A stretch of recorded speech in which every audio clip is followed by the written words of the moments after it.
mesa de diálogo porque van llegando ya nuestros amigos como la doctora Leticia Calderón Chelius y Jorge Gómez Naredo. Déjenme saludarlos. Ya llegó la doctora Leticia Calderón Chelius, experta en asuntos migratorios e investigaciones del Instituto Mora. Doctora, la saludo con mucho gusto. Buenas tardes. ¿Cómo estás, Vicente? Un saludo muy grande para ti y para todos por allá. Doctora. Aquí estoy, aquí estoy. Perdón, no la escuché por alguna razón, hubo un glitch ahí. Gracias por acompañarnos, doctora, y también saludo al coordinador del periódico Regeneración y miembro de esta familia sin censura, Jorge Gómez Naredo. ¿Cómo te va, Jorge? Hola, querido Vicente, pues acá muy contento de estar con ustedes, con la doctora Leticia y con todos los que ven sin censura. Gracias. Ayer por la noche me hacía el honor de entrevistarme en su canal Daniel De Vita, el autor del rap de inicio de Sin Censura, el himno de Sin Censura desde Argentina, y me preguntaba, ¿qué te ha dejado a ti como periodista o a Sin Censura la llegada de Andrés Manuel López Obrador a la presidencia? Yo le decía que libertad para expresarme, y eso no significaba que las cosas estuvieran mejor para los periodistas, pero que hoy, al menos yo, al menos el equipo de Sin Censura, no tenía miedo a decir las cosas como las pensábamos, como las sentíamos, como las veíamos. No teníamos temor a las represalias del gobierno, como en algún momento sí sentimos esas represalias y ese temor en tiempos de Peña Nieto. Y menciono esto porque el presidente Andrés Manuel López Obrador, y suscribo, dice que las críticas en la mañanera no aumentan el riesgo de los periodistas, que de hecho el plantearlo es una especulación incorrecta, y se lo plantean porque en los últimos días ocurrieron 2 asesinatos de periodistas en México, el de José Luis Gamboa en Veracruz y el de Margarito Esquivel en Baja California. Para nosotros, la libertad de expresarnos. Doctora Leticia Calderón Chelius, el planteamiento que le hacen al presidente importante, porque Andrés Manuel López Obrador tajantemente aclara que los asesinatos de periodistas hoy, en este sexenio, no tienen que ver con críticas al presidente, con críticas al gobierno, con lo que se diga en la mañanera, como desafortunadamente sabemos ocurrió en otros gobiernos, en los gobiernos prianistas, doctora. Mira, yo creo que es razonable esa respuesta, me parece correcta en el sentido de que no hay una relación directa con las mañaneras y el presidente, pero aquí el tema no es solamente, digamos, cuál es el motivo específico, sino la labor misma de los periodistas, que esté en peligro, que esté amenazada, que esté acallada, es en sí misma una tragedia para el país en general, Vicente, y aquí el tema es la impunidad. Porque en la medida en que estos casos no se resuelven, sea en el sexenio anterior, hace 10 años o en este mismo sexenio, y no solamente a nivel federal, sino en los estados y en los propios municipios, pues al final es el motivo que permite que se siga dando, digamos, no solo los crímenes, sino a su vez alimenta la impunidad. Entonces a mí me parece que, digamos, separo y sí podríamos, no tendría ninguna objeción en suscribir lo que está diciendo el presidente, no es porque lo que se dijo en la mañanera, pero en el caso que estamos ahora viendo, bueno, el del periodista, el fotoperiodista del periódico Tijuana, sí me parece que es gravísimo que se sigan dando esta serie de crímenes y que al final de cuentas, hay que decirlo, no se llega a nada, no se resuelven, no se llega no solamente al fondo, y que la labor de una persona que es la voz de la ciudadanía queda callada.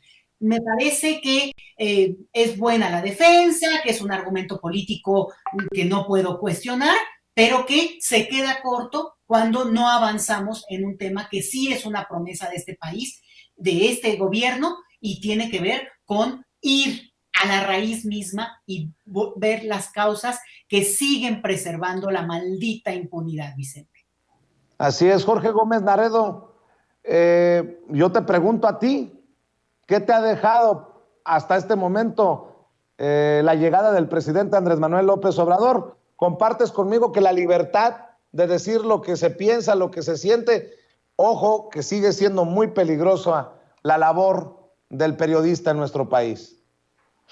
Sí, no, yo creo que nunca se ha tenido una amplitud en cuanto a la libertad de expresar y a la libertad de expresión y a la libertad de decir todo y publicar lo que se quiera, en el sentido en relación con la presidencia del país, es decir, con Andrés Manuel y con el gobierno de México. El gobierno de México y el propio presidente, ningún motivo, como se hacía antes y como es constante en muchísimas entidades y en muchísimos municipios, no hace una llamada al jefe de redacción, no hace una llamada al dueño del periódico para decir que bajen esa nota, que le pongan un límite a tal reportero. Eso no pasa, y en realidad el ejercicio de la mañanera es un ejercicio de una radical libertad de expresión, y podemos leer a cualquier persona de cualquier cosa, que diga cualquier cosa, y jamás desde el poder, digamos, federal, desde la presidencia, se le ha en ningún momento impedido que se ejerza ese derecho a la libertad de expresión. Se debate, sí hay un debate, y eso es muy bueno, se están debatiendo los medios, incluso se están debatiendo lo que piensan muchos intelectuales, pero no hay en ningún momento un límite a esa libertad de expresión a nivel federal. Es decir, en las entidades, en muchísimos municipios, en muchísimos gobiernos estatales, las cosas son distintas, y lo dice muchas veces Andrés Manuel López Obrador, ¿no? O sea, no es lo mismo ejercer el periodismo en la Ciudad de México que ejercerlo en un municipio muy complicado, en un estado con algún gobernador muy dictatorial y muy autoritario. Y de esos casos son muchísimos, y es ahí donde se da muchísima de esta violencia y de estos asesinatos, estos lamentables asesinatos.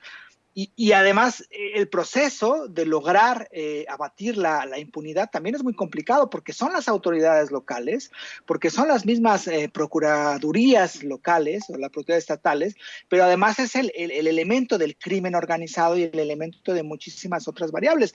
Yo recuerdo mucho un libro de Ricardo Ravelo, ¿no? El de ejecuciones de periodistas, los expedientes, donde pues es muy complicado, ¿no? Y son cosas locales que tienen poderes fácticos dentro de esa localidad. Este chiste, que es en realidad un chiste que han querido poner muchos medios de comunicación, de que a partir de que Andrés Manuel López Obrador habla de los medios, se ha aumentado o se posibilita que haya violencias a los periodistas, eso es un absurdo. Los problemas con las violencias de los periodistas, hacia los periodistas, pues pasa por las propias entidades y pasa por los municipios. Evidentemente se tiene que hacer algo, y se tiene que hacer algo también desde el gobierno federal, pero es un problema muy complejo, y que no es tan simple como decir es que Andrés Manuel le dice Reforma un mal medio, y entonces automáticamente le da permiso a cualquier persona a agredir a un periodista. Eso es una falacia, y eso es en realidad un chiste. Hay un grave problema, sí lo hay, y ese me parece que es el que se debería abatir y ir especialmente con más fuerza para erradicarlo. Así es, un respaldo que ofreció el presidente Andrés Manuel López Obrador en un comentario antes de despedir la mañanera llama poderosamente la atención, y qué bueno, el presidente salió a respaldar a la profesora Delfina Gómez, le ofreció su apoyo ante la campaña que enfrenta Delfina Gómez de basura muchas veces, de mala leche, luego de que las autoridades electorales emitieron una sanción porque trabajadores del municipio de Texcoco, cuando ella era presidenta municipal, aportaron dinero para la campaña a la gubernatura del Estado de México entre 2014 y 2015. Cuando Delfina Gómez fue alcaldesa de Texcoco, María Victoria Naya era su secretaria y la encargada de recolectar retenciones de salario para financiar a Morena, y hoy es coordinadora de programas del bienestar en ese municipio. Y bueno, pues el presidente sale a decir que tiene todo su respaldo, como hoy también mandó un mensaje político muy fuerte al decir que Cuitláhuac García, al despedirlo, tiene todo su apoyo, doctora. Bueno, pues que el presidente te respalde esta es fuertísimo. Además, tienes toda la razón, fue muy interesante porque fue ya cerrando la mañanera, ¿no? Ya no hubo ni siquiera oportunidad de otra pregunta, nada, vámonos. Ya se estaba despidiendo para desayunar y yo creo que es interesante hasta el timing, ¿eh? Pero sí creo que aquí hay una cosa que se tiene que hacer como mucho más pública, porque la guerra mediática pues es poderosísima.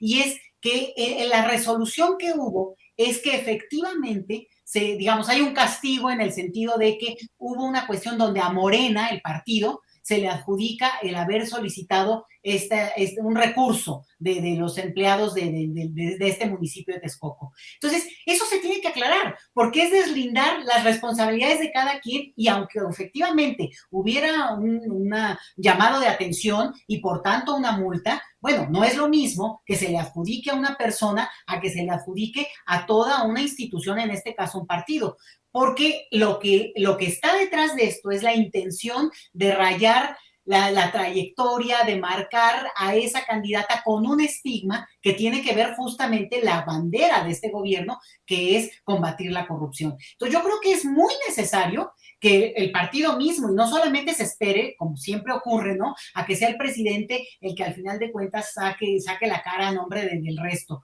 Me pareció fundamental y bueno, eso es ya un posicionamiento así duro, de decirle ahí a la secretaria, yo la estoy apoyando, me queda muy claro que esto tiene que ver, además lo dijo el presidente, ¿eh? Tiene que ver con que ya están sintiendo pasos en la azotea por el Estado de México, donde además, digamos, es muy documentado lo que ocurrió en su momento en esa elección. El libro de Bernardo Barranco es muy interesante al respecto. Entonces, sí creo que, bueno, va a dar mucho de qué hablar, pero ahí sí yo espero también una voz fuerte, un partido Morena que, bueno, se haga responsable y dé la voz y diga qué ocurrió ahí para que también se empiecen a deslindar responsabilidades en términos de usos y costumbres que no se tienen por qué dar más, Vicente. Y bueno, sorprende esta voz firme también en el caso que tú mencionas de cuando el presidente decide ¿no? Todo lo que significa él como figura, pues avalando a otro político que está él, pues asumiendo que tiene una probidad que él reconoce. Así es, Jorge Gómez Naredo, dos mensajes importantísimos de respaldo a Delfina Gómez y a Cuitláhuac García en la mañanera. Sí, dos respaldos, además como varios, han sido como varios respaldos. Primero fue la fotografía que Claudia Sheinbaum se sacó con Cuitláhuac ¿cómo se llama? En la Ciudad de México, hace poquito. Después fue hoy en la misma conferencia de prensa mañanera, cuando Cuitláhuac reconoce la labor también de Delfina, el reconocimiento y este mensaje tan claro, porque fue muy claro de Andrés Manuel a Cuitláhuac diciendo te apoyamos, siempre te apoyamos, y posteriormente el mensaje pues de Andrés Manuel apoyando a Delfina. Y evidentemente pues ahí es muy claro, ¿no? Estos mensajes que se están dando. Pero hay una cuestión aquí en esta campaña, porque evidentemente hay una campaña mediática en contra de Delfina Gómez, o sea, e incluso campaña también legal. O sea, esta fue una queja que se puso en el 2017 que de repente fructifica 4 años después. Y se da esta queja y se pone a Delfina o como digamos, la personaje del Estado de México más corrupta, porque casi les roba el sueldo a todos los trabajadores y lo lleva a las bolsas de Morena y entonces prácticamente se lo roba. ¿Cuándo fue esa elección, la anterior elección del Estado de México, en donde ganó Alfredo del Mazo? Como bien lo menciona la doctora Leticia, ¿no? El libro de Bernardo Barranco, El infierno electoral, una coordinación de varios textos, pues muestra cómo fue una elección donde el PRI pues mostró toda la podredumbre del sistema electoral corrupto, con compra de votos, con un montón de acciones terribles, impresentables, que fue una de las elecciones más sucias que haya habido en este país. Y Bernardo Barranco podemos no coincidir con él en muchísimos aspectos, pero es una persona muy, muy, muy conocedora de la parte electoral y además del Estado de México, y entonces ahora resulta ser que la corrupta es Delfina, ¿no? Y que la corruptos son los de Morena, cuando tenemos a una elección, cuando fue esta elección del Estado de México en el 2017, terriblemente llena de corrupción. Es importante que se investigue, pero tampoco podemos cerrar los ojos y decir, bueno, ¿por qué se está investigando? ¿Por qué exactamente hoy están sacando la resolución? Porque es una resolución donde se dice que se le quitó parte de los sueldos, cuando realmente se le quitó, lo estaban aportando, realmente fue a otras empresas, realmente se utilizó, en fin, hay muchísimos todavía vacíos, me parece, en la misma resolución del tribunal y en la misma investigación que hizo el Instituto Electoral, y sí me parece, pues es un absurdo pensar que quemar todo, ¿no? Esta parte de Morena y Delfina son completamente corruptos, y el PRI del Estado de México pasar como si no hubiera hecho un fraude enorme, porque fue uno de los fraudes más cochinos que se hicieron, una maquinaria muy bien engrasada, y que no solamente fueron en esas elecciones. Recordemos que el Estado de México tiene un montón de historias de fraude, con un cacicazgo, con un grupo muy fuerte, ¿no? Pero desde las elecciones de Montiel, después las elecciones de Enrique Peña Nieto, completamente llenas de irregularidades, y hasta el caso más grotesco, que fue el de Del Mazo. Así es. Me está enviando una nota nuestro jefe de información, Mario Toledo. La comentamos, si les parece. El DIF nacional investiga a Samuel García, el gobernador de Nuevo León, y a su esposa por exhibir y revictimizar a niño. El gobierno mexicano acusó hoy al gobernador del estado de Nuevo León, Samuel García, y a su esposa, la influencer Mariana Rodríguez, de vulnerar los derechos de un bebé de acogida por extraerlo de un albergue y exhibirlo en sus redes el fin de semana. El Sistema Nacional para el Desarrollo Integral de la Familia del gobierno avisó que investiga el supuesto proceso de adopción por un fin de semana que realizaron el gobernador y su mujer del niño del Centro de Asistencia Social Capullos, un centro público de acogida para menores de edad. Y leo: al mostrar en un video el rostro del niño de 5 meses de edad en las redes sociales del mencionado matrimonio, y luego de que este fuera replicado por algunos medios de comunicación, además de revelar su nombre y los problemas de salud que enfrenta, existe una clara vulneración de derechos, anunció el DIF en un comunicado. La polémica comenzó, como ustedes sabrán, el fin de semana, cuando Mariana Rodríguez, quien tiene más de 2 millones de seguidores en Instagram, se llevó al niño a su casa con un presunto permiso para pasar el fin de semana con él y mostrarlo en sus redes sociales. La Red por los Derechos de la Infancia en México expresó su profunda preocupación, y yo le pregunto su opinión, querida doctora. Pues mira, Vicente, esto no nada más lo tiene que seguir o denunciar el DIF, o en su caso incluso instancias internacionales como UNICEF deberían de estar francamente preocupados, sino que es un asunto judicial. Se trata de trata de personas, en este caso en la figura de un menor, porque es el uso y abuso y utilización de una persona de manera vulnerable y que no tiene la capacidad de reaccionar frente a quienes son, digamos, que lo hacen objeto de una serie de cuestiones que en este caso no sabemos hasta qué punto llegaron realmente. El simple hecho de que alguien se atreva a rentar a un niño para exhibirse, eso ya se está, digamos, entra en una cuestión criminal que ya debe ser llevada a otro nivel. A mí me parece gravísimo, y que si no hay una respuesta ejemplar frente a este caso, lo único que se está demostrando es que en este país los menores son como mascotas, Vicente. Y la realidad es que aún peor cuando se trata de personas que son funcionarios públicos, que tienen un nivel de autoridad, que tendrían que ser realmente quienes pongan el ejemplo en el sentido del respeto que merece cualquier persona, aun cuando sea pues un niño, ¿no? Una persona pequeña, una persona que aún peor no puede y no tiene esa capacidad para reaccionar frente al abuso. A mí, digamos, más allá de la pareja, más allá de la cuestión del uso publicitario de lo que hacen en general, me parece que este caso sí marca un antes y un después, es absolutamente inaceptable. Pero lo va a hacer aún más, Vicente, aún más que la actitud de esta pareja de poder, pareja de gobierno, es que la autoridad mexicana en todos sus niveles no reaccione de manera absolutamente, decía yo, ejemplar, que muestre aquí que el gobierno es distinto y que no va a permitir y que no podemos permitir que alguien se atreva a utilizar, a rentar, digamos, a usufructar lo que pueda beneficiarle la figura que supuestamente proyecta que alguien cargue a un niño de manera bondadosa y noble. Porque además, en todo caso, quien hace una buena acción no la anda mostrando, ¿no? Ese sería otro tema para discutir. Pero entonces, sí creo que estamos ante una oportunidad de, con los niños no, pero en serio, con nombre y apellido y con una demanda judicial y no nada más llamaditos en Twitter y que nos enojemos todos, no. ¿Dónde están esos defensores de las infancias, de las diversidades en este sentido, que tienen que actuar de manera penal, Vicente? Me parece que sí, se les cae el teatrito a esta pareja, se les debería caer, y si hay un solo medio, y yo he visto varios, que aplauden la acción, que incluso hablan de la nobleza, hablan de la actitud caritativa, realmente esos medios deberían justamente de quedar desnudados frente a lo que es, pues obviamente, una compra del espacio para que promuevan a esta pareja.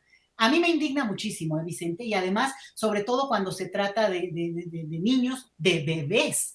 Es una cosa que digamos, nos altera, bueno, a mí me molesta muchísimo, pero que nos lleva a todas estas acciones que gente como Frida Guerrera, por ejemplo, nos alerta tanto del abuso, de la violencia, de la humillación que reciben los menores, y que entonces, digamos, se permite que haya en figuras públicas este abuso.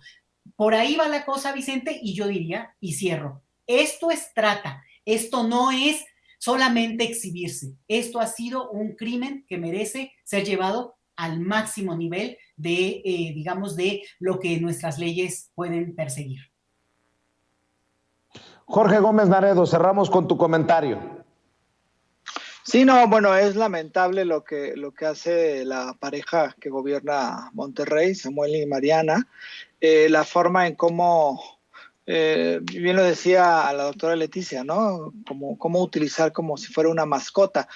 Y claro, ellos planean sus estrategias mediáticas, entonces sí, tener una mascota es bueno, tener un niño en los brazos también es bueno, y entonces eso va a redituar y la gente va a hablar de, qué buena es Mariana y qué bueno es Samuel y qué bueno es el gobierno de MC en Nuevo León, y entonces ir a un albergue y llevar pelotas y sonreír y tomarse, es decir, es una estrategia mediática, pero esta estrategia mediática llega al extremo de prácticamente alquilar un niño para tomarse una foto, para mostrar esta imagen de una pareja pues muy telenovelesca y terrible, porque los efectos que puede tener la vulnerabilidad de un niño, ¿no? O sea, no sabemos porque pues dan el permiso en el DIF y pues, no se sabe en la casa el grado de vulnerabilidad que tuvo el niño en la casa de Samuel y de Mariana.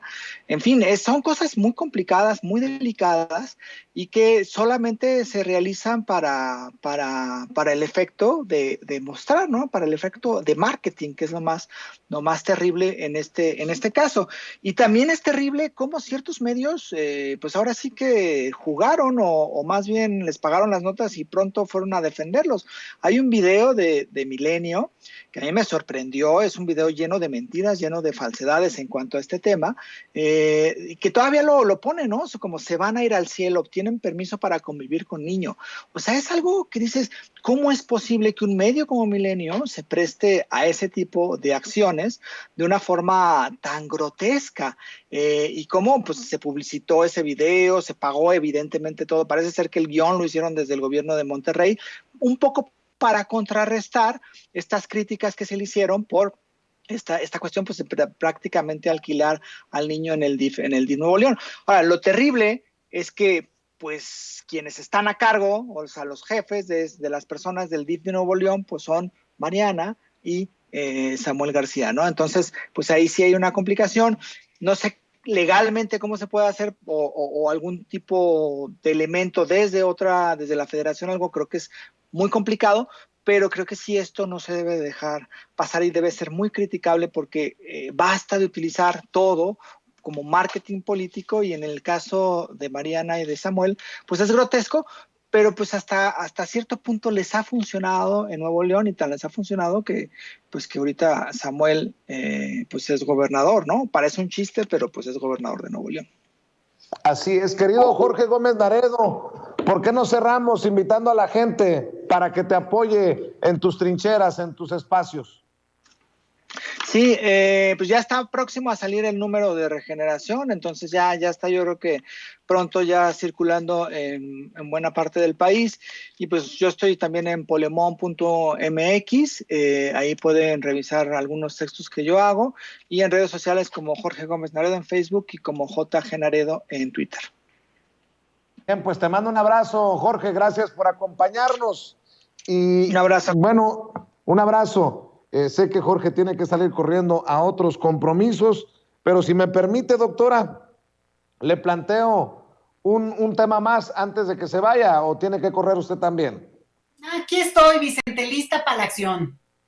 Bueno, eso me gusta. ¿Cómo ve el Parlamento abierto en torno a la reforma eléctrica, esta iniciativa del presidente Andrés Manuel López Obrador? A mí en lo particular me parece una oportunidad histórica. ¿Cómo lo ve usted con la participación de gobernadores, legisladores, expertos para una reforma eléctrica que lleva todos los ingredientes para hacer una de las reformas del sexenio? Pues fíjate que yo, que no soy nada enterada ni sigo estos temas de lo energético, que no le sé, sino más bien, si tú quieres, el debate político, pues justamente gracias a que existe esto del Parlamento abierto, he estado oyendo varias conferencias y se me hace súper interesante porque, bueno, pues me he ido enterando de más detalles, incluso el trasfondo del debate en algunos puntos, requete técnicos, ¿no? En la mañana escuchaba a una experta muy conocedora que ha sido incluso consejera a nivel internacional, y después la contraparte de alguien que hablaba desde otros argumentos también muy interesantes y que a mí, como público, como ciudadanía, me permiten ir vislumbrando lo que yo voy a opinar y cómo voy a votar, aunque ya sé que no vamos a votarlo, pero de alguna manera somos parte del proceso. Entonces me parece una figura que, bueno, se ha dado, obviamente, lo de los parlamentos abiertos está en la dinámica política que tenemos en México hace tiempo, pero ya este desarrollo y esta capacidad de reunir a los actores me parece muy importante. Ojalá que además la gente tenga, bueno, pues los 10, 20 minutos para escuchar también los argumentos e irnos enterando todos, Vicente. Te digo, no es lo mío la parte técnica, lo sigo, lo acompaño y bueno, vamos a ver cómo se va dando, pero resulta que es una ventana para entender y también una ventana para poder ubicar, por ejemplo, cuestiones que tienen que ver con visiones de mundo o la energía como una cuestión que tiene que tener bases de competitividad y del negocio y además al final la rentabilidad, o un derecho humano y un tema de seguridad nacional y un tema de que si nos falta, entonces te quedas en la nada. Entonces, como que ahí se vislumbran ya no los argumentos técnicos, sino los argumentos de fondo y de visión de mundo, de visión de proyecto político que queremos, Vicente. Así es, doctora, pues cerremos invitando también a la gente para que la siga en redes sociales, si nos permite pedirle ese favor para cerrar. Claro que sí, Vicente, y al contrario, un favor, ¿cuál favor? Te lo agradezco muchísimo. Y es, bueno, pues mi cuenta de Twitter, que es Leti Chelius, y que, bueno, más bien ahí reacciono a algunas cosas cuando tengo por ahí tiempo, y bueno, también a este tipo de temas donde uno se entera, tal vez de manera más superficial, Vicente, pero te permite justamente ahí buscar y ahondar en la información que hay que tener sobre cada uno de estos temas. Entonces, ahí en @letichelius, y bueno, mi trayectoria profesional más bien, pues como profesora e investigadora del Instituto Mora, acá en la Ciudad de México, Vicente. Pues le mando un abrazo, doctora, siempre agradecido por su generosidad, por su paciencia, y nos vemos en la próxima mesa de diálogo. Nos vemos, Vicente, y gracias a todos. Un abrazo enorme. Y por allá, Ceci, siempre tan linda, siempre un besotote. Gracias, cuídese mucho, doctora. Y también ya llegó, porque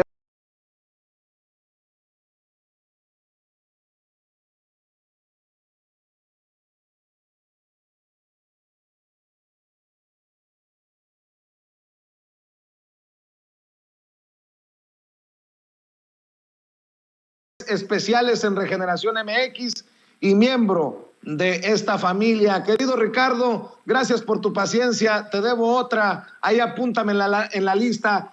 Gracias por estar aquí. ¿Cómo estás? Un abrazo. En la larga lista, querido Vicente, pero no te preocupes, estamos aquí participando en Sin Censura con muchísimo gusto. Y bueno, público memorioso, la Secretaría de Relaciones Exteriores, otra vez la Secretaría de Relaciones Exteriores anunció el nombramiento de nuevos embajadores que han concitado bastante controversia. Y bueno, estos nombramientos que incluyen la designación del historiador y articulista de La Jornada, Pedro Agustín Salmerón, como embajador en Panamá, la de Leopoldo Gives, que es un dirigente y político como embajador en República de Venezuela. Incluyen también la del periodista Guillermo Zamora al frente de la Embajada de Nicaragua. De estos dos últimos personajes poco se ha dicho, poco se ha hablado, porque no concitan el morbo en las redes sociales. También se anunció el nombramiento de Carlos Miguel Aiza, exgobernador de Campeche, como embajador en República Dominicana. Y bueno, la exgobernadora de Sonora, Claudia Pavlovich, va como cónsul de México en Barcelona, en España, allá en las Españas, donde mucho se ha hablado de la Secretaría de Relaciones Exteriores y de esa dejadez del canciller Marcelo Ebrard, que se ha negado a dar un posicionamiento precisamente sobre los integrantes de esa importantísima sede, de ese consulado. Bueno, Alfonso Suárez del Real, que era actualmente jefe de oficina de la Jefatura de Gobierno de la Ciudad de México, un hombre culto, hay que decirlo, fue, pues bueno, nombrado como titular de la Oficina de Enlace de México en Estrasburgo. La escritora Laura Esquivel se va como embajadora a Brasil. Ahí me hubieran hablado a mí porque eu si falo portugués direito, pero no queremos eso, nosotros somos periodistas y aquí estamos al frente. Y bueno, ahora mal, porque siempre hay cosas malas. Los dos nombramientos que más controversia han suscitado, querido Vicente, son el de Claudia Pavlovich, desde luego, y el de Pedro Salmerón, por otra parte. En el caso de Claudia Pavlovich, exgobernadora priista de Sonora, no hay que olvidarlo en ningún momento.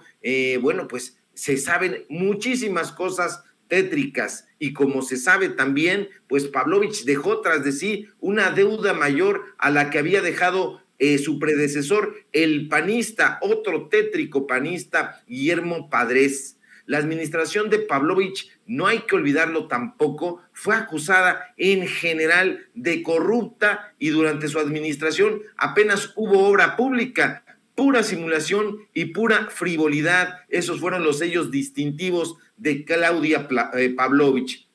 Pavlovich dejó, ya lo sabe el público memorioso, los índices de violencia por los cielos, la corrupción desatada en su máxima expresión, hubo cero inversión pública y un gasto corriente mucho mayor al anterior. Esos son los datos duros. Y es posible y lamentable que el actual gobernador Alfonso Durazo no la persiga, como ella persiguió en su momento a Padres. Pero el gobierno de Claudia fue un pésimo gobierno, lo fue. No olvidemos tampoco, público memorioso, que Pavlovich repartió notarías entre sus allegados en un movimiento que en su momento fue calificado incluso por el propio presidente Andrés Manuel López Obrador como una práctica corrupta de mandatarios estatales que en ese momento salían. Ahora, ¿qué se va a hacer en Barcelona? ¿Qué va a hacer Claudia Pavlovich en calidad de cónsul? ¿Qué sucederá? ¿Qué hará? A disfrutar ella y su familia de los cientos y cientos de millones de pesos que burda y al parecer impunemente le robaron al pueblo sonorense.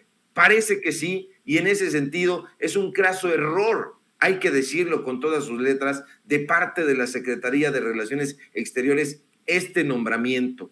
Ahora, el segundo caso que también ha causado controversia es, como decíamos, el nombramiento de Pedro Salmerón, quien ha sido tildado de acosador en redes sociales.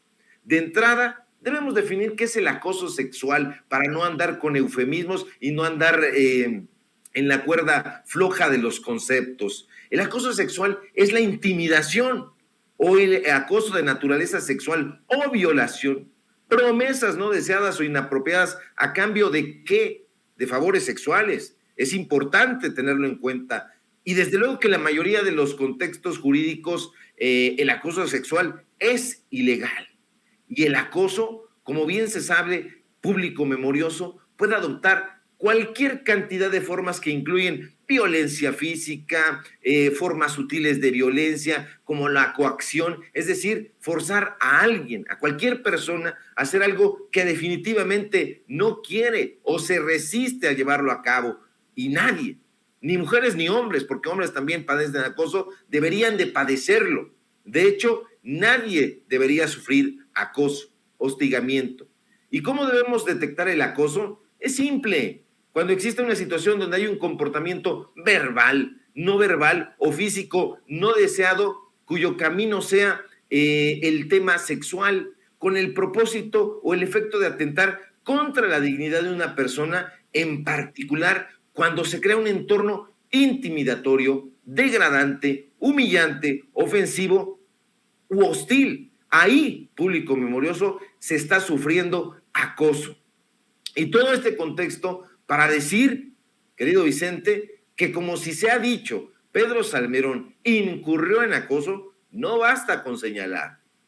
No basta con señalarlo, hay que probarlo. Todas las mujeres, desde luego, tienen derecho a vivir sin violencia. Eso es un hecho inobjetable y no está aquí a discusión.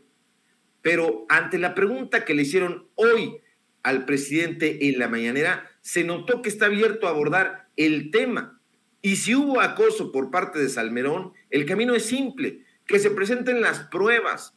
Hay mujeres, exalumnas del ITAM o de la UNAM, que se sintieron vulneradas por el historiador Salmerón, las vulneró de una u otra forma en sus derechos, en algún momento les negó trato imparcial o en el peor de los casos les solicitó favores sexuales a cambio de tal cual calificación, como se está diciendo en Twitter. Por favor, denuncien, acudan a la Fiscalía Especializada a levantar sus denuncias, no se queden ahí nada más tuiteando. Salmerón ha sido funcionario público, Vicente, y eso brinda la posibilidad de que las víctimas, si las hubo, acudan a levantar su denuncia a la Fiscalía de Investigación de Delitos Cometidos por Servidores Públicos. Existe, está ahí, vayan, corran. Eso sí, ahí les van a pedir más que sus dichos. No basta con hacer señalamientos en redes sociales, por favor. No es suficiente con escribir un tuit desgarrándose las vestiduras. No, para nada. Hay que ofrecer pruebas que demuestren las acusaciones, datos duros, pruebas contundentes. Por supuesto que el hostigamiento sexual y el acoso son formas de violencia. Nadie lo niega. Desde luego que conllevan humillación e intimidación. Nadie podría negar tampoco, porque sería estúpido hacerlo, que el acoso daña la salud, la integridad, las oportunidades profesionales y los derechos humanos de quienes lo padecen. Y justo por eso, por las graves afectaciones que estas conductas tienen en las personas y en la sociedad, particularmente en la mexicana, bueno, en nuestro país las leyes las reconocen como delitos. Son delitos, sí, y como delitos hay que denunciarlos. Pero por favor, querido público, Twitter no es el tribunal donde deben llevarse ni resolverse estos casos. En fin, debemos estar atentos a lo que al final resuelva la Secretaría de Relaciones Exteriores. Otra vez el presidente da respuesta puntual a una pregunta que debió haber respondido el canciller Marcelo Ebrard. Lo cierto es que estamos ante un acto político de abierto pragmatismo y esto tiene sus consecuencias. A lo mejor tiene beneficios en los temas de política dura, pero la gente no está tan abierta todavía ni tan consciente de que el pragmatismo político pueda ser la vía o deba ser la vía. Se votó por una transformación y la transformación tiene que ser de fondo. Hay que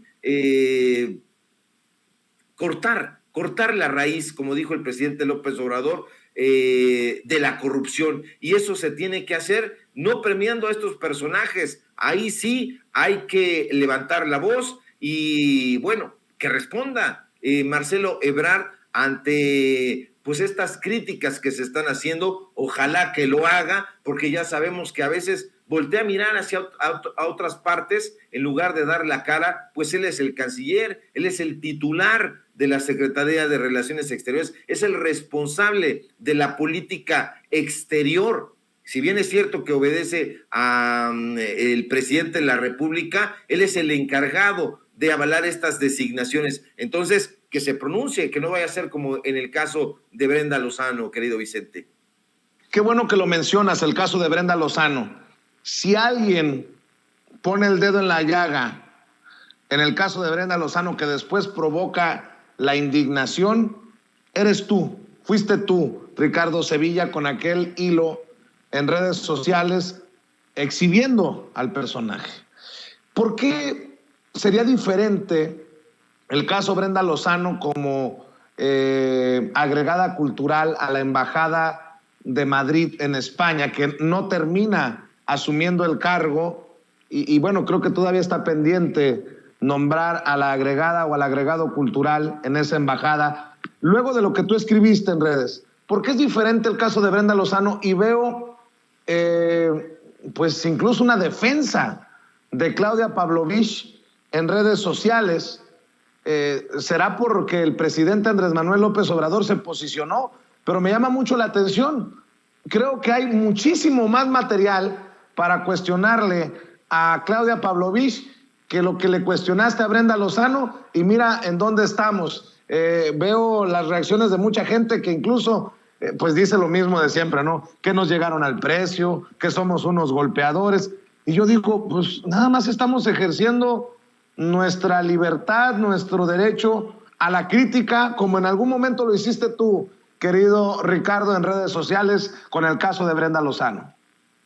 Así es, el público memorioso tiene que tener en cuenta que aquí se trata por una parte de pragmatismo y por otro lado que ya se está caminando, yo diría que abruptamente, hacia la sucesión presidencial. En Twitter particularmente hay dos grupos, el grupo de los monrealistas y el grupo de la gente que defiende a Claudia Sheinbaum, y ellos están ahí disputándose una especie de preeminencia sobre los otros, y no tiene que ser de esa manera, o no lo tendría que ser en el caso de los periodistas. Los periodistas, como tú bien dices, estamos para hacer esos cuestionamientos, estamos a favor, sí, de una transformación, por supuesto, desde luego, eso nos ha hecho levantar la voz ante los corruptos, ante Krause, ante Aguilar Camín y las mafias que tutelan, pero cuando se trata de este tipo de cosas, y sobre todo en el caso, por ejemplo, de España, que parecen que no quieren ahí que haya personajes importantes, relevantes de la cultura, los hay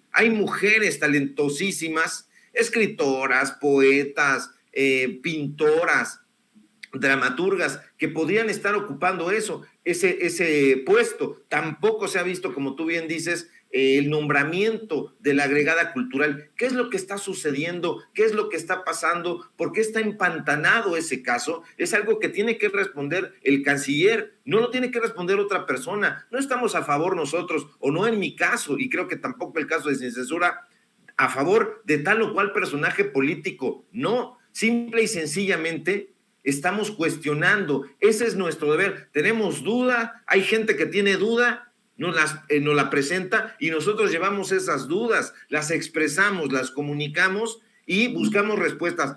Hoy es martes, hoy está ahí el canciller. ¿Por qué no le hacen la pregunta a Marcelo Ebrard? ¿Por qué se la hacen al presidente de la República? Él es el jefe del Ejecutivo y tiene responsables en áreas determinadas. Hay pragmatismo, que se diga. ¿Por qué tomó esa decisión la Secretaría de Relaciones Exteriores? También que sea nítido, que saque un comunicado, que nos diga, porque de ser Marcelo Ebrard candidato para la presidencia de la República por cualquier partido político que sea, nos da mucho que desear, porque no está respondiendo a las preguntas de la gente, del pueblo. ¿Por qué lo tiene que hacer López Obrador? No lo tiene que hacer el presidente, lo tiene que hacer él, y no asume esa responsabilidad, y ese mutismo es lo que ha causado suspicacia. No se tiene que tener esa venda en los ojos. Nosotros somos críticos en general. ¿Se quiere la transformación, insisto? Por supuesto que se quiere. ¿Quién no quiere mejorías para este país? Que se le mejore la economía, que se mejore en lo social, en lo cultural, en lo artístico, en todos los rubros, en todos los campos, por supuesto, pero hay que ayudar. ¿Y cuál es el papel del periodismo? Tiene esta función social: preguntar, esclarecer las cosas. No se está haciendo, pues hay que seguir preguntando, y lo vamos a continuar haciendo de manera contundente, querido Vicente. Sí, nada más para cerrar el caso de Claudia Pavlovich. El presidente Andrés Manuel López Obrador ha sido muy claro que sigue buscando justicia en el caso del incendio de la guardería ABC en Hermosillo, Sonora, en donde murieron 49 niños. Mucho hemos dicho de cómo callaron Felipe Calderón y Margarita Zavala porque había intereses familiares entre los propietarios. Mucho hemos señalado a Eduardo Burs, en ese entonces gobernador de Sonora, pero también hay que señalar a Claudia Pavlovich, porque en ese momento cuando ella era legisladora, también salió a defender a los propietarios de la guardería ABC. Yo pregunto,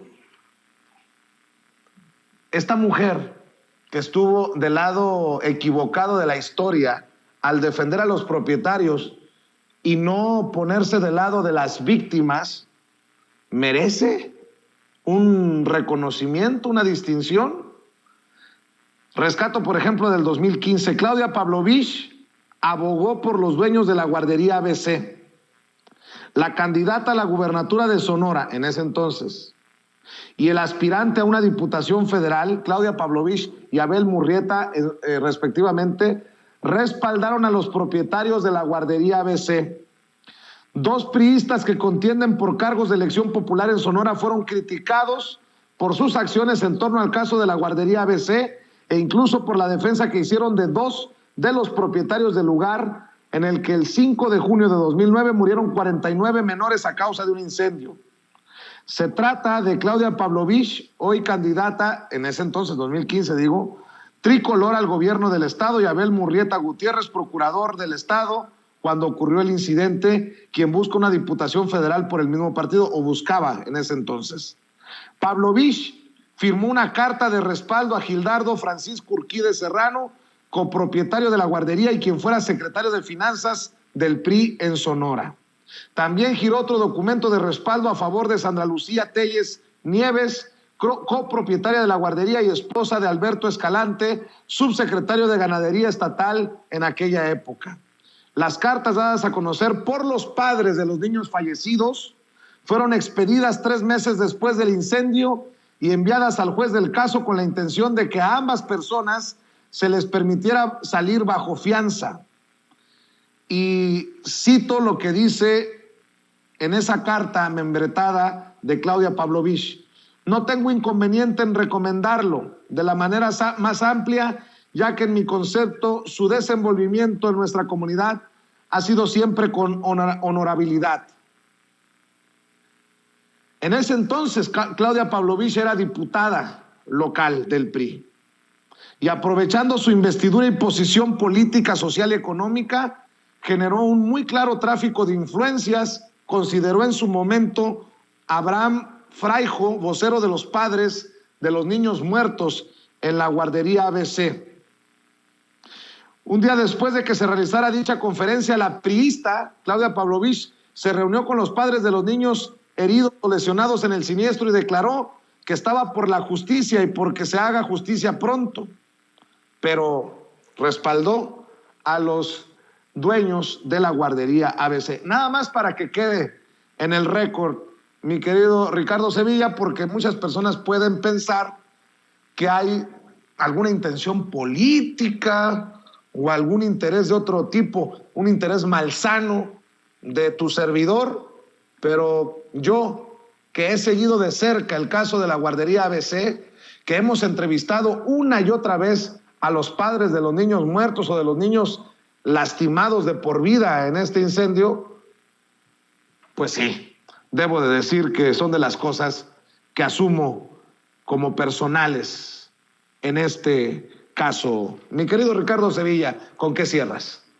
Así es, y no hay que palidecer ante la denuncia de estos casos atroces. Se trató de 49 menores muertos por este incendio. Y bueno, ¿quién estaba ahí? En efecto, estaba Claudia, este personaje, o sea, sí asumieron la defensa de los propietarios de esa guardería. No tenemos que, insisto, retractarnos ni palidecer. Y si hay un interés, por supuesto que lo hay, es el interés de informar. Ya hemos denunciado en su momento, querido público memorioso, Vicente, a los personajes aviesos que han tratado de colarse a las huestes de Morena y de la Cuarta Transformación, y no lo vamos a dejar hacer. Ya hemos hablado de la corrupción del gobernador de Quintana Roo, hemos hablado de quien fue en su momento Lili Telles, y ahora ahí están los resultados. Hablamos en su momento de Germán Martínez, y ahí están los resultados. Entonces, ¿qué resultados va a dar Claudia Pavlovich allá en Barcelona, este lugar estratégico donde la cultura mexicana es bien valorada? ¿Qué es lo que va a suceder allá? No es una condecoración, no se trata de condecorar. Sí, las intenciones de la Secretaría de Relaciones Exteriores fueron mantener lo más lejos posible a Claudia, a lo mejor podría entenderse, pero de todas maneras no debería de ser de esa manera. ¿Por qué? Porque las embajadas son también epicentros culturales donde se da a conocer la riqueza de nuestro país, y tener a estos personajes ahí, como en su momento se tuvo a Fabricio Hernández, este personaje que también denunciamos aquí en Sin Censura, eso no puede quedarse así. Está ahorita la embajada de México en España con mirándose con una lupa, y que nombren a esta mujer, un personaje sin duda atroz y siniestro. No lo podemos callar, hay que hacerlo de manera contundente, y lo vamos a continuar haciendo. Son datos duros a muchas personas, a mucha gente que está buscando otra cosa, intereses, puestos políticos, que le den ahí un impulso en algún puesto burocrático. Eso no lo queremos nosotros. Nosotros somos periodistas y eso es lo que nos interesa. Se incomodan estas realidades que son inobjetables e inocultables, eso ya es otro boleto. Pero nosotros, nuestra labor es continuar haciendo periodismo, y periodismo de datos duros, y los datos duros son esos. Claudia Pavlovich es un desastre. Así es, mi querido Ricardo Sevilla, cerremos invitando a la gente para que te apoye en tus trincheras y en tus redes, por favor. Claro que sí, público memorioso, Vicente. Síganme, por favor, en Twitter, @SevillaCrítico, en Facebook, Ricardo Sevilla, así nada más. En Los Datos Duros, programa a través del canal de YouTube de Regeneración, de lunes a viernes, de 4 a 5 y media. Hoy tenemos programa. Síganos también en Tiempos de Canallas, esta sátira, esta parodia que también protagonizamos de lunes a viernes en punto de las 8 de la noche y hasta las 9 hora del centro de México. Síganos también en el portal Regeneración, donde hacemos estas investigaciones, donde publicamos opiniones muy contundentes, investigaciones especiales que no gustan a los corruptos, ni a Claudia Pavlovich, ni a todas esas huestes que intentan meterse en esta transformación. Síganos también aquí en Sin Censura, desde luego, de lunes a viernes, donde estamos participando en punto de las 11 de la mañana. Un fuerte abrazo a ti, a todo el equipo de producción, y desde luego a toda la gente que nos ve y que nos escucha con muchísimo detenimiento. Muchas gracias, y nos vemos al ratito en la mesa de debate.